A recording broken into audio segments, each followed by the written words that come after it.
Assalamualaikum warahmatullahi wabarakatuh. Perkenalkan, nama saya Isma Wardani, peserta Diklat Pelatihan Dasar Pekerja Sosial Angkatan 4 tahun 2022 BB PPKS Yogyakarta.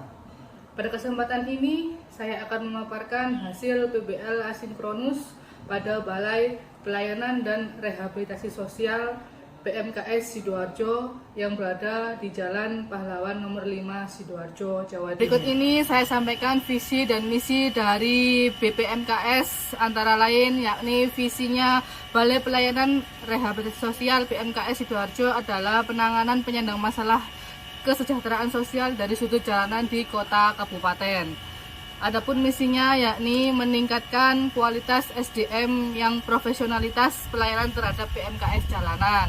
Yang kedua, meningkatkan koordinasi dan sinkronisasi mekanisme kerja penanganan PMKS dengan pemerintah kabupaten kota. Yang ketiga, yakni mengembangkan jaringan kerjasama dengan kelompok profesional dan perguruan tinggi untuk mengembangkan metode dan teknik pelayanan.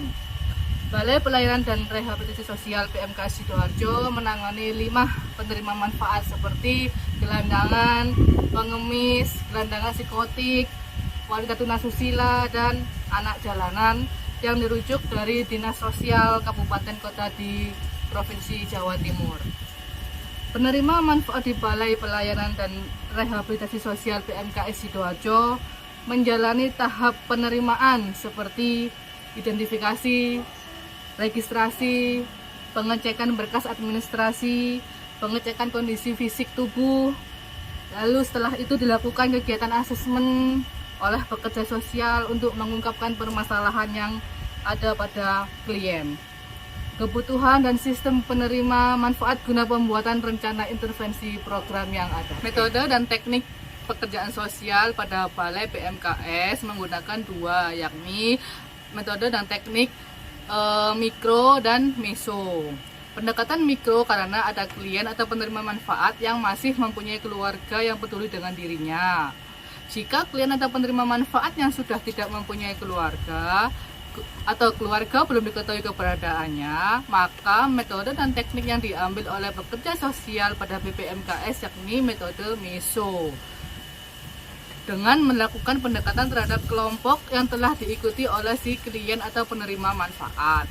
Adapun tujuan praktek pekerja sosial meso adalah untuk memperbaiki keberfungsian sosialnya individu atau pasangan suami istri melalui pengenalan dan partisipan dalam sebuah kelompok kecil dengan bimbingan seorang profesional, yakni dalam hal ini adalah pekerja sosial. Pada BPMKS terdapat 4 kelompok yang dibagi untuk penanganannya, yakni kelas 1, kelas 2, kelas 3, dan kelas 4. Untuk kelas 1, kelas yang secara fisik individunya tidak bisa melakukan kegiatan fisik secara keseluruhan dan mulai mandi, makan, dan sebagainya. Untuk kelas 2, kelas yang individunya mempunyai permasalahan pada psikisnya, yakni dia sebagai penggerak saja. Kelas 3, kelas yang individunya mempunyai sistem psikomotorik dan motoriknya 50%-50%. Kelas keempat, kelas yang individunya mempunyai kecerdasan yang bisa diajak untuk berpikir tentang masa depan. Kelas-kelas tersebut terbentuk dari hasil case conference antara pekerja sosial, psikolog, dan psikiater yang ada pada Balai PMKS. Pada BPMKS ini, pekerja sosial membagi kelompok kecil lagi untuk penanganan konseling, meliputi konseling secara konselor dan klien. Yang kedua, konseling dengan teman sebaya, dengan catatan teman sebaya yang sudah mempunyai keahlian menjadi konselor. Selanjutnya, tahapan praktek pekerjaan sosial dengan kelompok meliputi 1. Tahapan prakelompok. Pada tahapan ini, kelompok dibentuk sesuai klasifikasi yang ada, mulai dari masalah yang dihadapi, jumlah anggotanya, setting tempat, dan sebagainya. Yang kedua, yakni tahap memulai kelompok. Tahapan ini adalah tahapan yang memunculkan kepercayaan, dengan kata lain trust, di dalam setiap anggotanya selama kegiatan berlangsung bekerja seadanya, harus memberikan fasilitas terhadap kelompok agar bisa terpilih situasi yang aman, nyaman ketika berkomunikasi. Yang ketiga, tahap transisi. Pada tahapan transisi, klien atau penerima manfaat memberikan penguatan terhadap anggota kelompok yang mempunyai permasalahan. Yang keempat, tahapan bekerja atau pengubah perilaku.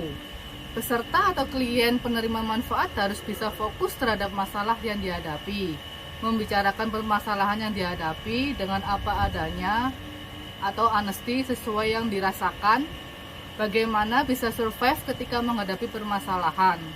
Pada kelompok anggotanya harus bisa bersama-sama bekerja membayangkan sesuatu, komunitas yang ada sesuai dengan apa adanya, dengan saling percaya satu dengan yang lain.